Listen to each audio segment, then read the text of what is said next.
দেশে হামের প্রকোপ কমার কোনো লক্ষণ নেই। রাজধানীসহ বিভিন্ন জেলায় প্রতিদিনই সংক্রমণ এবং মৃত্যুতে উদ্বেগ বাড়ছে জনমনে। মহাখালী সংক্রামক ব্যাধি এবং ডিএনসিসি ডেডিকেটেড হাসপাতালে উপসর্গ নিয়ে ভর্তি হচ্ছে নতুন নতুন রোগী, আর তাদের জায়গা দিতে হিমশিম খাচ্ছে কর্তৃপক্ষ। তীব্র জ্বর, শরীরে র্যাশ আর চুলকানির পাশাপাশি সর্দি, কাশি, শ্বাস প্রশ্বাসের জটিলতা এবং ডায়রিয়ায় ভুগছে রোগীরা, যাদের প্রায় সবাই শিশু। স্বাস্থ্য অধিদপ্তরের তথ্য অনুযায়ী গত 24 ঘন্টায় হাম উপসর্গ নিয়ে মারা গেছেন 10 জন, আর হাসপাতালে ভর্তি হয়েছেন 1248 জন। সিলন টি রপ্তানিতে শীর্ষে। দেশের 56 জেলায় ছড়িয়েছে হাম। প্রতিদিনই রোগী বাড়ছে রাজধানীর হাসপাতালগুলোতে। তীব্র জ্বর, র্যাশ, চুলকানি, ডায়রিয়া ও শ্বাসকষ্টের জটিলতায় ভুগছে শিশুরা। ধারণ ক্ষমতার চেয়ে বেশি রোগী ভর্তি সংক্রামক ব্যাধি হাসপাতালে। ডিএনসিসি হাসপাতালেও প্রতিদিনই বাড়ছে চাপ।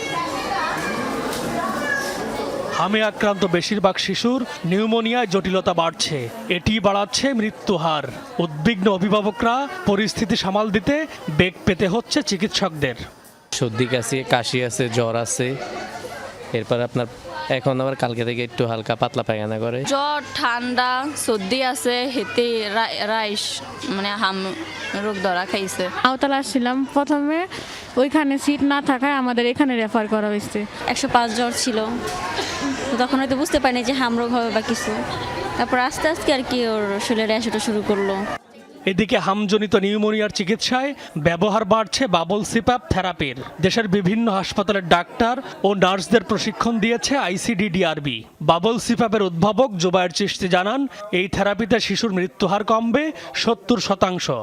WHO স্ট্যান্ডার্ড যে অক্সিজেন, সেটাতে দেখা গেছে প্রতি 100টা বাচ্চার মধ্যে 24টা বাচ্চার তার মেকানিক্যাল ভেন্টিলেটর লাগতেছে।